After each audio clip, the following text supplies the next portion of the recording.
Well, let's focus on our top story then. Israel carrying out that major military operation in the occupied West Bank, targeting at least 4 Palestinian cities at the same time. Reports say the main roads into Jenin have now been closed off, with armed clashes in the city's refugee camp. Tulkarm, Nablus and Tubas have also been targeted by Israeli troops. It is one of the biggest such operations in the West Bank for years, with 11 people reported to have been killed. Let's go live now to the West Bank. We can speak to the Secretary General of the Palestinian National Initiative, Mustafa Barghouti. Thank you very much indeed for being with us. What is your latest information on what is happening with this Israeli operation?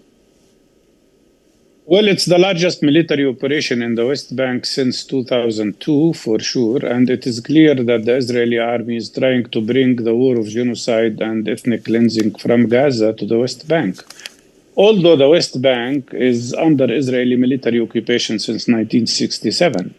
And so what you see here is a unilateral war by a huge Israeli army with air force attacking basically civilian population in the West Bank. They are using military arsenal to attack people who are under occupation, which is a grave violation, of course, of international law.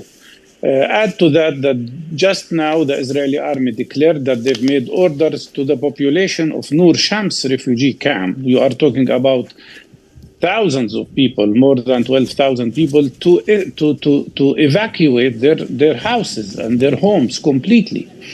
It's exactly like they have done in Gaza, where they forced people to have to be displaced and to leave their homes and become refugees again. And especially that these people in this refugee camp are already refugees displaced by Israel 76 years ago in 1948.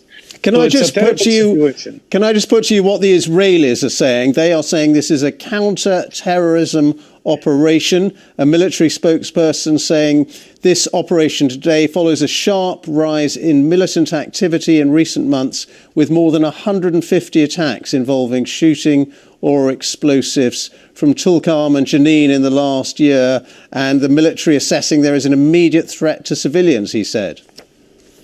Well, how many Israelis were killed during the last year? In reality, most of the people killed are Palestinians. More than 660 Palestinians were killed in the West Bank, including no less than 160 children, by the Israeli army and by the Israeli illegal settlers. The Israeli illegal settlers, who act as gangs under the protection of the Israeli army, have been responsible for most of the violence in the West Bank. And this is not the way to treat the situation. You can't use army attacks and air strikes against civilian population who are under your occupation. That is totally unacceptable. But in our opinion, this is the exact behavior of this fascist Israeli government, which wants to annex the West Bank and wants to conduct ethnic cleansing of the West Bank.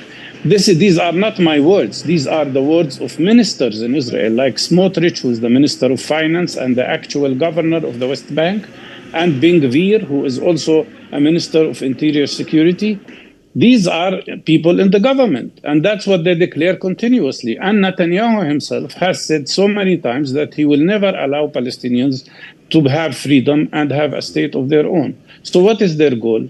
By settlement expansion, by conducting a war on civilian population, it is clearly to annex the West Bank, to kill any opportunity for Palestinians to be free from this occupation. OK, you've mentioned there a couple of Israeli government ministers. Let me mention another one, which is the Foreign Minister, Israel Katz, who is saying that the military today are operating in full force to dismantle an Iranian Islamic terror infrastructure.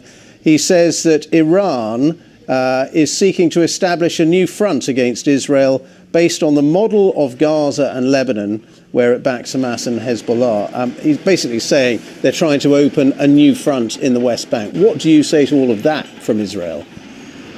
Well, Israel is always trying to use a problem with any other country in the world to justify the fact that it is continuing to avoid the main issue here, which is the Palestinian issue. It wasn't Iranians who were displaced by Israel in 1948. It was Palestinian people. 70% became refugees because of Israeli displacement And these people were not allowed to come back home. Iranians are not occupied by Israel. It is the Palestinians who are occupied by Israel in the West Bank, Jerusalem, and Gaza. And it is the Palestinians who are trying to struggle for their freedom and end occupation. So Israel is trying to bring in Iran into the formula to cover up the reality. And the reality is that this is not a fair fight between two equal sides. It's an oppressor and oppressed. The oppressor is Israel, and the oppressed are the Palestinian people who have been subjected to the worst form of settler colonial system and occupation and apartheid. It is an occupier, which is Israel, and the occupied people who are the Palestinians.